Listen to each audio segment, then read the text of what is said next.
పదండి పదండి, దర్శనానికి వెళ్ళైంది. రండి రండి, త్వరగా రండి.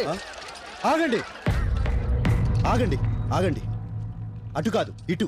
స్వామి ఉండేది ఇటే అయితే అటు వెళ్ళమంటారేమిటి స్వామి?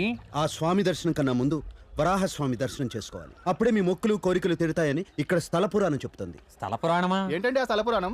చెప్తాను. వరాహ, ఇకపై నేను ఈ తిరుమలలో విగ్రహ రూపంలో కొలువై ఉంటాను. నువ్వు క్షేత్రాధిపతివై కోనేటి పక్కన కొలువై ఉండాలి. మా దర్శనం కన్నా ముందుగా భక్తులు నీ దర్శనం చేసుకుంటేనే వారి కోరికలు నెరవేరుతాయి. ఇదిగో శాసనపత్రం. ధన్యోస్మి శ్రీనివాస.